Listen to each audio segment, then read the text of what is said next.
I will start my statement with this 2016-17 data. Mhm. In 16-17, our GDP was 8.3%, and in 19-20, our GDP was 4%. Means in 3 years, our GDP got reduced by more than half because of demonetization and because of the way GST got implemented. And then in 2019-20, our unemployment rate was somewhere between 7 to 8%, which was 2% in 2011-12. So we were at 8% before the pandemic entered. Then the pandemic entered into our system. Then what we did 4 hours notice and closed down all economic activity. What had happened? We are seeing minus 7.3% of the GDP. And 12 crore 20 lakh people had lost job in April 2020 as per CMIE. 74 lakh people had lost the job in April 2021 as per Center for Monitoring of Indian Economy. This is their own data. Now, where is the problem?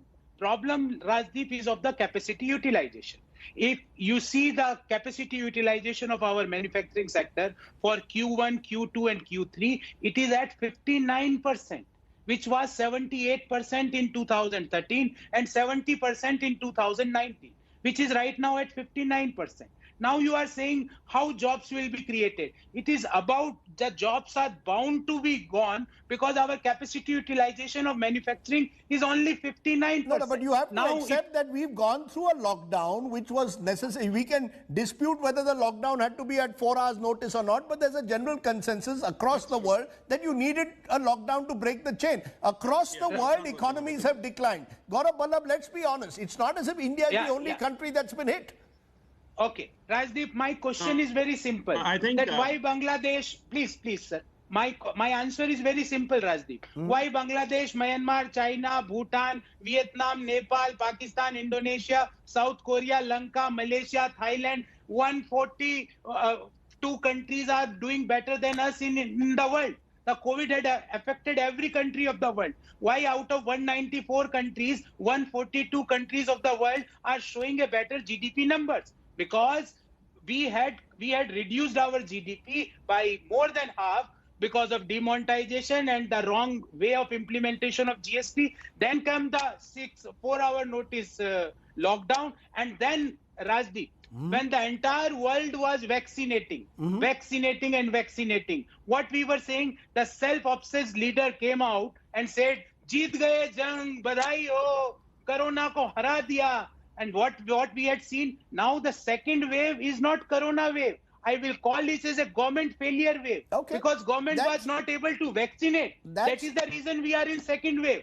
Because of that second wave, our GDP and unemployment numbers are going up consistently. Without vaccination, the economy will not come on track, Rajdeep. Gourav Vallabh, that point is taken. The fact is other countries have also gone through second wave. Let's be clear. This is a pandemic. Countries have gone through second and even third wave. Now we can argue how countries have responded. I want solutions. I want solutions. What is it? Let's be clear. What is the solution? Mudslinging is not going to help. One minute. Number one. Rajdeep, let me complete. Yes. Number one solution, that we means vaccinate, and vaccinate. Have a time-bound vaccination, not like giving another jumla, 31 December 2021 tak kar denge. Are vaccine kahan hai, bhai sahab? Where is the vaccine?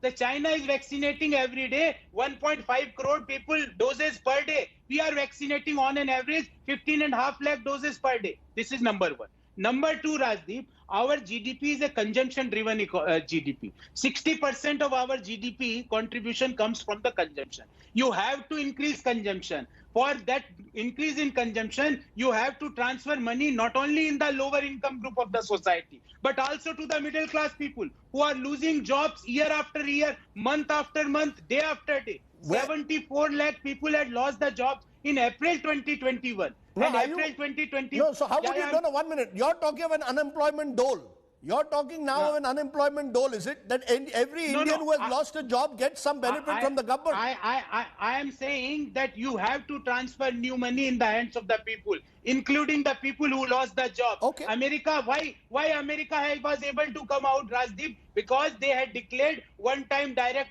payment to the people who lost jobs in the pandemic. They gave $2,400 to each couple who had lost their jobs in the family. They had increased their unemployment allowance. That is the reason they were able to you made your point. Start the economy back. Okay, Gourav Vallabh, you made your point. PN Vijay, what's the solution?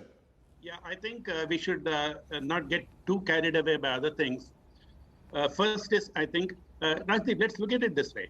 We need a short-term solution and a slightly longer-term solution. The short-term solution is clearly direct transfer to the urban poor, like we have done for the rural poor, to get the unemployment in urban areas down at least to about 9-10%. This has to be done. This won't cost that much. With the way taxes are being raised on petrol, government can manage it. But that's only a shock therapy. Going forward, we need to identify areas like MSME, construction, housing, hospitality, tourism, which are employment intensive, and do everything possible. For example, I'll give you an example. Construction industry has got the highest employment multiplier among all industries. What has the government done for the construction industry? Today, you talk to any real estate group, even the best ones, they are flattened out. There are so many taxes, there are so many regulations. How are you going to improve jobs? These are the people who are going to create jobs. How do MSMEs get contracts? They get contracts from developers. They get contracts from hospitality companies. So unless you take industry by industry and pump up those industries purely from the employment point of view, the basic problem with this government's approach is it is not taking a job-oriented approach to the economy. Very interesting what you're saying. You're saying specific packages for specific industries to revive in a way the job potential of those industries. Tourism, construction are two examples that